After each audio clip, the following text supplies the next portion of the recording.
સુરતમાં ડુપ્લિકેટ મસાલાનું મોટું રેકેટ ઝડપાયું છે। સુરત શહેરમાં ડુપ્લિકેટ ખાદ્ય પદાર્થના રેકેટની વધુ એક કડી ઝડપાઈ છે। સુરત શહેરની ઝોન 2 પોલીસ ટીમે મોટી કાર્યવાહી હાથ ધરી છે। ભેળસેળ કરેલા મસાલા બનાવતી ફેક્ટરીનો પર્દાફાશ કર્યો છે। પોલીસે ઘટનાસ્થળેથી અંદાજિત 24.71 લાખ રૂપિયાની નકલી મસાલાનો જથ્થો જપ્ત કર્યો છે। એવરેસ્ટ અને મેગી બ્રાન્ડ નામે બનાવતા નકલી મસાલામાં ફેક્ટરીમાં એવરેસ્ટ તથા મેગી જેવી લોકપ્રિય કંપનીઓના લેબલ સાથે નકલી મસાલા તૈયાર કરી બજારમાં વેચાણ થતું હતું। પોલીસે પેકિંગ કરતી ફેક્ટરીમાંથી 4 કામદારો અને 1 માલિક મળીને કુલ 5 લોકોની ધરપકડ કરી છે। આરોપીઓએ માત્ર 1 મહિનાની અંદર જ હજારો પેકેટ તૈયાર કર્યા હોવાનું સામે આવ્યું છે। પોલીસે મુખ્ય આરોપી સુનિલ સોની તેમજ અનિલ ગોહિલને પકડ્યા હતા। જો કે અનિલ ગોહિલને પોલીસ દ્વારા હવે વોન્ટેડ જાહેર કરવામાં આવ્યું છે, કારણ કે તેમણે તપાસ દરમિયાન ભાગવાનો પ્રયાસ કર્યો હતો। મળતી માહિતી મુજબ છેલ્લા 6 મહિનાથી આ ડુપ્લિકેટ મસાલાનું કારખાનું ગુપ્ત રીતે ચલાવવામાં આવતું હતું। આ ઘટનાએ સાબિત કરે છે કે સુરત શહેર માત્ર ટેક્સટાઇલ અથવા તો તમાકુ બાબતે જ નહીં, પરંતુ હવે તો ડુપ્લિકેટ મસાલા અને ખાદ્ય પદાર્થોથી તસ્કરીનું પણ કેન્દ્ર બની રહ્યું છે।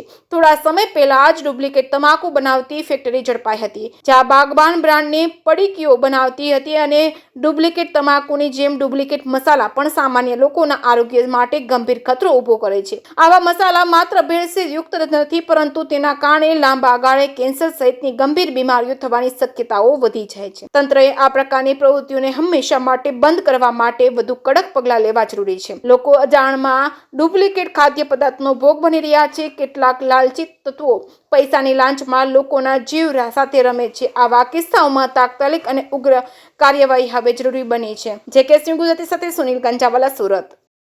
તારીખ 26 જુલાઈના સાંજના સમયે અમારી ઝોન 2 એલસીબીના જે 2 એએસઆઈ છે, પ્રદીપ જગદંબા પ્રસાદ અને નરેશ હોશિયારસિંહ, એ લોકોને એમના ખાનગી બાતમીદાર મારફતે માહિતી મળી હતી કે દક્ષેશ્વર 3 રસ્તા નજીક ચામુંડા ઇન્ડસ્ટ્રીયલ એસ્ટેટની અંદર ડુપ્લિકેટ મસાલા બનાવતી એક ફેક્ટરી કાર્યરત છે। તાત્કાલિક આ બાબતનું વેરિફિકેશન કરવામાં આવ્યું અને આ બાબતમાં હકીકત જણાઈ આવતા ઉધના પીઆઈ અને એમની જે ડી સ્ટાફની ટીમ છે એમનો સંપર્ક કરવામાં આવ્યો। એમને આ બાબતે રેડ કરવા સમજ કરવામાં આવી અને આ જે ડુપ્લિકેટ મસાલા જે છે એ એવરેસ્ટ કંપનીના બનાવવામાં આવી રહ્યા હતા। એટલે એવરેસ્ટ કંપનીના જે સુરત ડિવિઝનના એરિયા સેલ્સ ઓથોરાઇઝ મેનેજર છે એમનો સંપર્ક કરવામાં આવ્યો।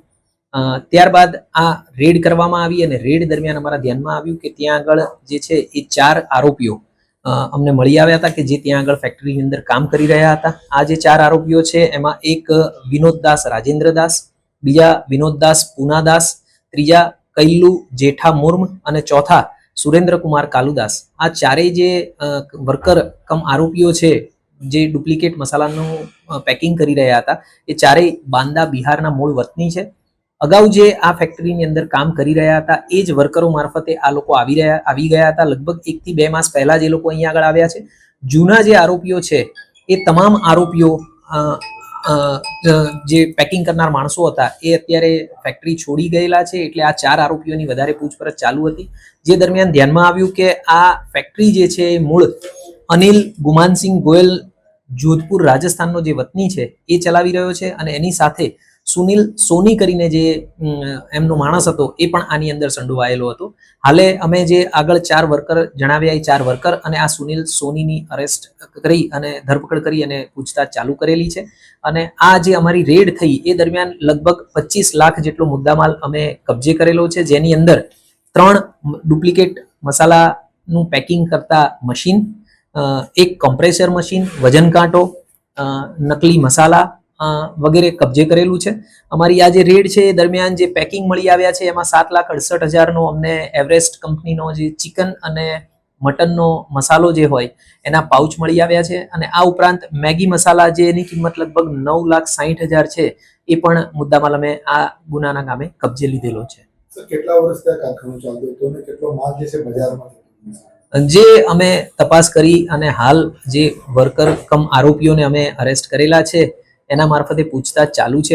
અમારા ધ્યાનમાં એવું આવેલું છે કે આ જે કારખાનું છે ફેક્ટરી એ લગભગ 6-1 માસથી ચાલુ હતી અહીંયા આગળ, પણ આ જે વર્કર્સ છે એ બધા છેલ્લા લગભગ 1 થી 1.5 માસમાં જ આવ્યા છે। એની અગાઉ જે કામ કરનારા વર્કર કમ આરોપીઓ હતા એ બધા જ ફેક્ટરી છોડી અને બીજે કામ કરવા જતા રહ્યા છે।